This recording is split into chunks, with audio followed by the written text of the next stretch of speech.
everybody, this is Gibby, and I am here to talk to you about birds.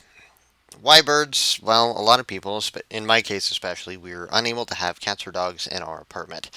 So we asked our landlord, gave the okay for a bird. Granted, this was after months and months of consideration before we actually made the decision to go with a bird. So it was a good starter one. Well, there's cockatiels, conures, and Quaker parrots. There's also many others, just depends on what's available to you. I ended up going with Quaker Parrots, even though we did have cockatiels and conures when I was growing up. Quakers were the only ones available in our city at the time, though. So, why Quakers? Well, for one, they are hardy. They can withstand most any environment, especially in the United States, and they can eat just about anything, which makes their care a little bit easier to handle. So, when it comes down to their dietary needs, one thing you want to make sure of is avoid an all seed diet. They prefer fresh foods. Fruits and vegetables are among the top of that, obviously. They can also eat meats of various kinds as well, but avoid your, again, fatty foods, your all seeds, avocados, things of that nature. But do research on the particular bird. Next is cage size. Make sure they have at least an 18 by 18 by 18, your standard cockatiel cage, but get the biggest cage that you can afford at the time. More space, the better. Gives them plenty of room to exercise. Keeps them from naughty habits too, such as feather plucking and things like that. Their climate, though, the reason why that's nice, I live in Montana.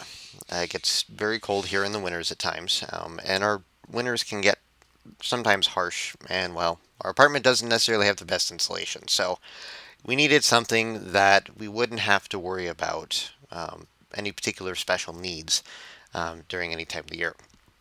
But as a result, they are some legal things you need to look into with Quaker parrots. Because they can survive in almost any climate, if they do get loose, they can thrive in that local area and form colonies and sometimes disrupt some of the natural species as a result. So, when you're looking to get a parrot, make sure you do your research. In this case, with Quakers, do your legal research in addition to research for dietary needs, how to exercise them, things of that nature. Um, Also, when it comes down to it, some states only allow you to have breeders to be a breeder. Others allow you to do others. Birds in general, though, you need to take their safety into mind. Do you clip their wings or do you not clip their wings, among many other things? You have to make sure you clean up after yourself. Otherwise, they will grab anything they can and fly off with it if you do not have their wings clipped. So, on that argument, the reason why clipping can be a very positive thing for them is it keeps them from flying into walls, which can lead to possible vet bills and things like that. But it does mean that you have to exercise them yourself on a very frequent basis. And there's several tips and tricks. Like I said, do your research. You can find easy ways to keep them exercised and everything. The reason against, again, it helps them exercise themselves, makes them feel free, makes them fulfill their natural instincts. Keep in mind, though, it does increase the risk of injuries, which can lead to some expensive vet bills as a result. So, what are some reasons you'd want one? So, they are one person birds again. Um, they bond to a particular person. Does this mean they can't be kind to others? No, it does not. But they will prefer that one person and they will be very territorial over that person as well. So, just make sure that you're aware of that before considering a bird. So, why birds though?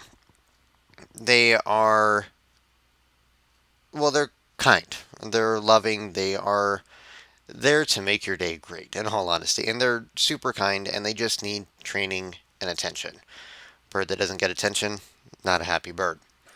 But as a result, do they make good family pets with this in mind? They absolutely do. We have a 7-year-old, and the bird actually bonded with her first. Absolutely loves her. She was in Pennsylvania for the summer and put her on speakerphone, and Molly would react and be excited just hearing her voice. Takes training though. And as a result, they can get close to many members of the family. Again, they have the one that's their favorite, but make sure everybody's exposed to the bird. That way it doesn't become aggressive towards new people, especially if you want visitors to come over to your home. Interaction is key. So, as an alternative, there's a lot to keep in mind, obviously. Health, dietary needs, cage, cleanliness, things of that nature. But they are a great alternative, again, especially if you're not allowed to have cats or dogs, or are not a fan of cats or dogs and are looking to have a friend nonetheless. They are absolutely entertaining as a result.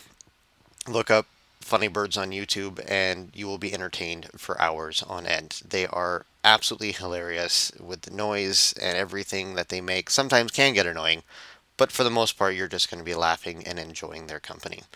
The reason they're so entertaining is because they are so intelligent. They're one of the greatest mimics out there. They don't even come close to your African greys, but they can learn simple words and phrases, and they can even take separate phrases that they've learned and connect them in a way that makes sense. Um,